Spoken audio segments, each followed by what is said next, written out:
மற்றும் பாமா சுப்பிரமணியன் நினைவு மருத்துவமனை இணைந்து வழங்கும் கும்பகோணம் மாரத்தான் 2026 கருப்பை வாய் புற்றுநோய்க்கு எதிரான விழிப்புணர்வு மாரத்தான். நாள் 22/2/2026 ஞாயிற்றுக்கிழமை. இடம் Allaman matriculation higher secondary school ground, Kumbakonam. அனைவரும் வருக. அனுமதி இலவசம்.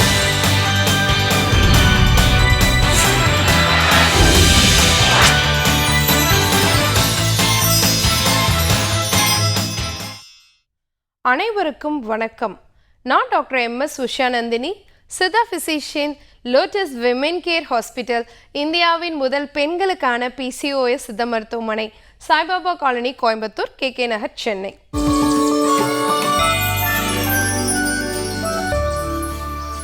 இனியவை இந்த நிகழ்ச்சியில் தொடர்ந்து நம்ம பெண்கள் சார்ந்த பல ஆரோக்கிய குறிப்புகளை பார்த்துட்டு வரங்க. அந்த வகையில் இன்னைக்கு நம்ம சொல்லக்கூடியது இயற்கையான முறையில் கருத்தரிக்கிறதுக்காக ஒரு 5 எஸ் பற்றி தான் நம்ம இன்னைக்கு பார்க்க போகிறோம். ஸோ எஸ் அப்படிங்கிற லெட்டரில் ஆரம்பிக்கக்கூடிய ஒரு 5 விஷயங்கள் பெண்கள் இன்னைக்கு இயற்கையாக கருத்தரிக்கிறதுக்கு ரொம்ப ரொம்ப முக்கியமான ஒரு விஷயம். ஸோ ஃபஸ்ட்டு பார்த்தீங்க அப்படின்னு சொன்னால் ஸ்வெட்டுனா என்ன? வியர்வை. அப்போது நல்ல வியர்வை வர மாதிரி ஒரு நாளைக்கு ஒரு அரை மணி நேரமாவது உடற்பயிற்சி அல்லது வாக்கிங், இது ரெண்டில் எது பண்ணீங்க அப்படின்னு சொன்னாலும் உங்கள் ஹார்மோன்கள் சீராக இருக்கும். அப்போது உங்களுக்கு இயற்கையாக கருத்தரிக்கிறதுக்கான வாய்ப்பு இருக்குது. டாக்டர், நாங்கள் ப்ரெக்னென்சிக்கு ட்ரை பண்ணும்பொழுது எக்ஸசைஸ் எல்லாம் பண்ணலாமா, ஸ்கிப்பிங் பண்ணலாமா, யோகா பண்ணலாமா, இதெல்லாம் நிறைய பேருக்கு இருக்கக்கூடிய கேள்வி. எந்த உடற்பயிற்சியாக இருந்தாலும் 6th டேல இருந்து, அதாவது பீரியட்ஸ் முடிஞ்ச நாளில் இருந்து 20வது நாள் வரைக்கும் நீங்கள் என்ன வேணாலும் உடற்பயிற்சி பண்ணலாம். ஆனால் 20 நாள் கழித்து வாக்கிங் மட்டும் நீங்கள் போகலாம், உடற்பயிற்சி அவசியம் இல்லை. ஸோ இதை நம்ம ஞாபகத்தில் வச்சுக்கணும். இது வியர்வைக்கு, ஸ்வெட்டுக்கு நம்ம சொல்லக்கூடிய விஷயம். அடுத்து பார்த்தீங்கன்னா இனிப்பு, ஸ்வீட்டு. இன்றைக்கி நம்ம ஸ்வீட் நிறையா சாப்பிட்ற ஹேபிட் இருக்குதுன்னு வச்சுக்கோங்களேன்.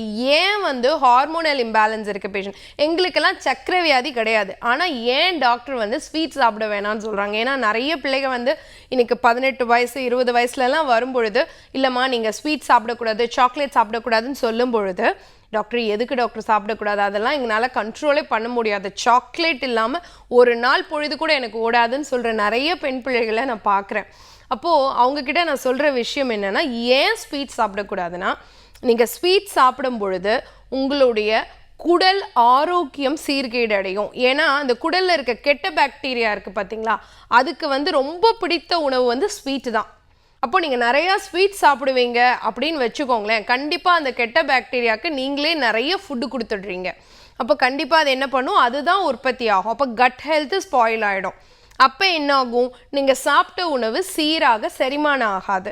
அப்போ செரிமானம் ஆகலைன்னா என்ன நடக்கும், உங்கள் வயிறை சுற்றி இடுப்பு சுற்றி ஃபேட் அதிகமாகும். அப்போ வெயிட் கெயின் ஆகும். வெயிட் கெயின் ஆனிச்சுன்னா ஆட்டோமேட்டிக்காக ஹார்மோனல் இம்பேலன்ஸ் வந்துடும். ஹார்மோனல் இம்பேலன்ஸ் வந்துச்சுன்னா இர்ரெகுலர் பீரியட்ஸ், கருமுட்டை வளர்ச்சி சரியாக இருக்காது. அப்போ கருத்தரிக்கிறதுக்கான வாய்ப்பு கிடைக்காது. அதனால் இனிப்பு சுவை நிறைந்த உணவுகளை தவிர்க்கணும். அடுத்து பார்த்தீங்கன்னா ஸ்ட்ரெஸ்ஸு, மன அழுத்தம். 3வது எஸ் என்னது? ஸ்ட்ரெஸ், மன அழுத்தம். இந்த ஸ்ட்ரெஸ்ஸோட வேலை என்னங்க? கார்டிசால் அப்படிங்கிற ஒரு ஹார்மோன் இருக்கு இல்லையா, இது அதிகமாச்சுன்னா நம்ம ரத்தத்தில் கருமுட்டை வளர்ச்சியை குறிக்கக்கூடிய ஒரு ஹார்மோன் இருக்குது பார்த்தீங்களா, ப்ரொஜெஸ்ட்ரான், அந்த ஹார்மோன் குறைஞ்சிரும். அப்போ எப்பெல்லாம் உங்களுக்கு மன அழுத்தம் அதிகமாகுதோ அப்போது ஃப்ரீக்வெண்ட்டாக அபோர்ஷன் நடக்கிறதுக்கான காரணம் என்னென்னா, இந்த ப்ரொஜெஸ்ட்ரானுடைய அளவு உங்கள் ரத்தத்தில் அதிகரிக்காது. அப்போ கார்டிசால் குறைச்சிட்டோன்னு வச்சுக்கோங்களேன், கருப்பையில் கரு நல்லா பதிஞ்சு வளர்கிற அந்த ப்ராப்பர் குட் இம்ப்ளான்டேஷன் கண்டிப்பாக நடக்கும். அப்போ மன அழுத்தத்தை குறைச்சோன்னா, ப்ரொஜெஸ்ட்ரான் லெவல் இன்க்ரீஸ் ஆச்சுன்னா நம்மளால் இயற்கையாக அழகாக கருத்தரிக்க முடியும். அடுத்து 4வது விஷயம் பார்த்தீங்க அப்படின்னு சொன்னால் ஸ்லீப், தூக்கம். இப்போ இந்த தூக்கம் அப்படிங்கிறது நமக்கு செரட்டோனின், மெலட்டோனின், இந்த ஹார்மோன்ஸ் எல்லாம் நல்லா இருக்கணும் இல்லையா. இந்த ஹார்மோன்கள்லாம் நிறையா இருந்தால் என்ன நடக்கும் தெரியுங்களா, நம்ம சொன்னமே அந்த கரு பதிந்து வளர்றதுன்னு, அந்த ப்ரொஜெஸ்ட்ரான் ஹார்மோன் கூடுதலாக இருக்கும். அப்போ செரட்டோனின், மெலட்டோனின் எல்லாம் என்ன பண்ணும், ப்ரொஜெஸ்ட்ரான் லெவலை அதிகரிக்கும். அது அதிகரிக்கணும்னா நம்ம ப்ராப்பராக 7 to 9 hours கண்டிப்பாக தூங்கணும். ஸோ குழந்தையின்மையினால் கஷ்டப்படக்கூடிய தம்பதிகள், ஆணாக இருந்தாலும் சரி பெண்ணாக இருந்தாலும் சரி, அந்த 7லிருந்து 9 மணி நேரம் தூக்கம், அதாவது தூங்க வேண்டிய நேரத்தில் 10-10:30 காலையில் ஒரு 5:30-6 மணி வரைக்கும் அந்த காலகட்டத்தில் நீங்கள் ப்ராப்பராக தூங்கி எழுந்திரிச்சிங்க அப்படின்னு சொன்னால் பெண்களுக்கு அந்த கருப்பதிதல் இம்ப்ளான்டேஷன் அப்படிங்கிற ஒரு விஷயம் ஆரோக்கியமாக இருக்கிறதுக்கு இந்த தூக்கம் அப்படிங்கிறது சப்போர்ட்டிவாக இருக்கும். கண்டிப்பாக இது நீங்கள் ட்ரை பண்ணி பாருங்களேன். எப்போல்லாம் நீங்கள் ஃபாலிகுலர் ஸ்டடி போகிறீங்களோ நிறைய பேர் அதை பண்ணிட்டு தான் இருக்கும்.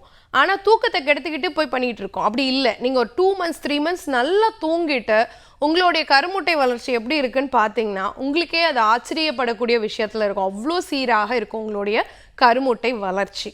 5வது விஷயம் பார்த்தீங்க அப்படின்னு சொன்னால் சப்ளிமெண்ட்ஸ், அதாவது சத்து நிறைந்த உணவுகள்.